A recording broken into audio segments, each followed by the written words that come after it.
और चीन से निकलता हुआ दिखाई दे रहा है। और चीनी वायरस भारत में भी पहुंच चुका है। कर्नाटक में एचएमपीवी के 2 केस मिले हैं। भारतीय चिकित्सा अनुसंधान परिषद ने दोनों मामलों का पता लगाया है। केंद्रीय स्वास्थ्य और परिवार कल्याण मंत्रालय ने इस बात की जानकारी दी। दरअसल बेंगलुरु में 8 महीने के बच्चे और 3 महीने की बच्ची में इस वायरस की पुष्टि हुई है। बताया जा रहा है कि 3 महीने की बच्ची को इलाज के बाद अस्पताल से डिस्चार्ज कर दिया गया, जबकि 8 महीने के बच्चे का इलाज अभी जारी है। दोनों को बुखार के बाद अस्पताल में भर्ती कराया गया था। आईसीएमआर ने कहा है कि हालात पर केंद्र सरकार की नजर है और आईसीएमआर ने कहा कि किसी भी स्थिति से निपटने को हम तैयार हैं।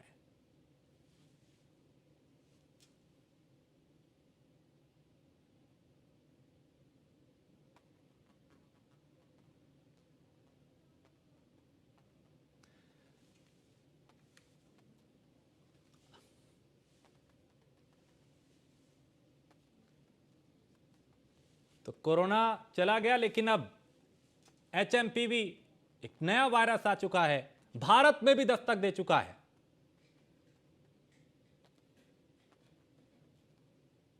तो यह भी क्योंकि चीन से ही कोरोना निकला था जिसने दुनिया में तबाही मचाई थी, और यह वायरस भी खतरनाक बताया जा रहा है। इसमें भी कुछ सावधानियां बरतनी होंगी।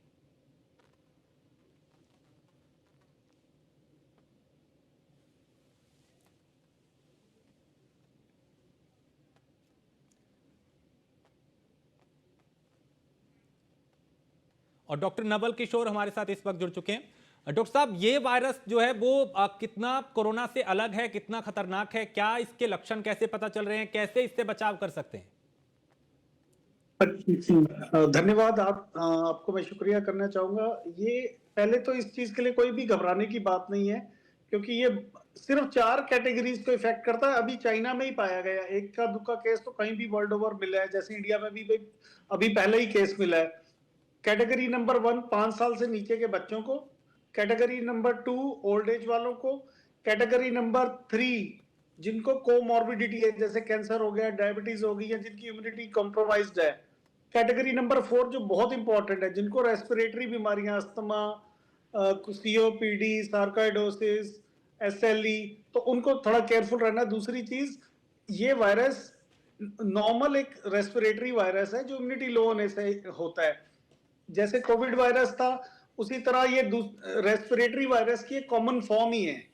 तो ये कॉमन वायरस ही है एक, और ज्यादा घबराने की जरूरत नहीं। हैंड वॉश और जितनी हमने प्रिकॉशंस कोविड के लिए ली थी, वही प्रिकॉशंस इसमें हैं। तो ऐसे में क्या, जैसे कोविड के मामले जब शुरू में आए थे तो लोगों ने बड़े हल्के में लिया था, लेकिन अभी चीन में हम देखें तो वहां पे हालात खराब हो रहे हैं। क्या ये भी उसी तरह का कुछ हो सकता है वायरस, और इससे किस तरीके की सावधानियां बरतनी होंगी? चीन में जो हालात खराब हो रहे हैं, ज्यादातर देखो पीडियाट्रिक्स के वार्ड्स में ज्यादा दिक्कत आ रही है, क्योंकि ये मैंने जैसे आपको बताया कम उम्र के बच्चों पे ज्यादा इफेक्ट करता है। तो हमें वही प्रिकॉशंस, अगर अभी तो एक आधा केस कहीं दूर किसी एक बेंगलोर में या किसी स्टेट में मिला है, अभी जो हमें खबर आई है कि हमने भी न्यूज पे ही देखा है। तो हमें मेन है कि ज्यादा क्राउडेड प्लेसेस में छोटे बच्चों को ना ले जाएं, वही हैंड वॉश वाली और हाइजीन की ज्यादा दिक्कत रखें।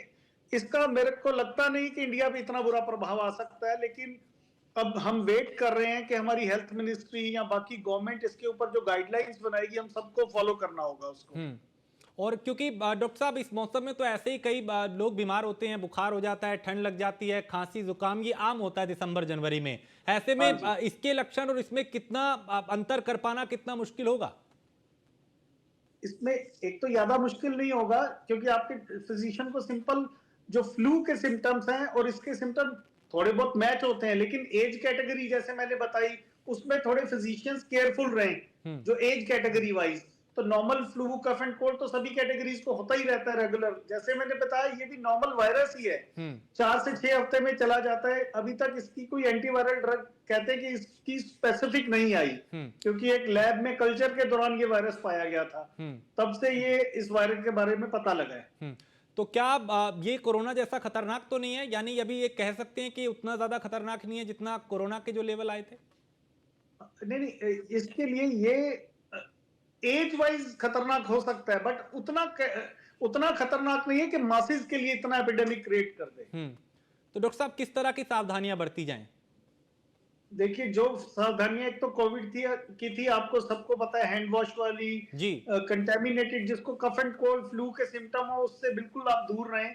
अपने एटलीस्ट छोटे बच्चे, बुजुर्गों को, या जिनको कैंसर का ट्रीटमेंट चल रहा है या डायबिटीज का हम्म। ट्रीटमेंट चल रहा है या रेस्पिरेटरी डिजीज है, 4 कैटेगरी में उनको फ्लू वाले पेशेंट से दूर रखें, दैट्स हम्म। इट। हम्म। दूसरा, आप अपनी इम्यूनिटी का ध्यान रखें, ज्यादा तला भुना खाना ना खाएं, हाई न्यूट्रिशियस फूड खाएं इन दिनों, पानी की इंटेक, हाइड्रेशन बहुत बढ़ाएं, विटामिन सी वाले, जैसे संतरा बहुत है इस समय, अमरूद बहुत आया हुआ है, आंवला खाएं, हल्दी का सेवन करें, कच्ची हल्दी जैसे होती है, अदरक खाएं थोड़ा सा चाय में डाल के, तो ऐसे नेचुरल आप अपनी इम्यूनिटी को बढ़ाएं।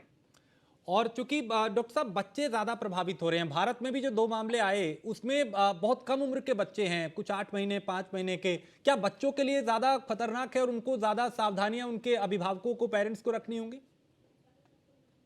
पेरेंट्स को चाहिए कि जब भी बच्चे का फ्लू टाइप सिम्टम हो, हल्का सा कफ एंड कोल्ड है, जैसे कि हम लोग लाइकली लेते हैं, लाइकली लेने नहीं लेना, जब हल्का बुखार और अपर रेस्पिरेटरी सिम्टम शुरू हो जाए, आप अपने फिजिशियन से एक बार जरूर सलाह लें। हम्म। फिजिशियन डिसाइड करेगा कि कॉमन फ्लू है या ये आपका इस वायरस से रिलेटेड।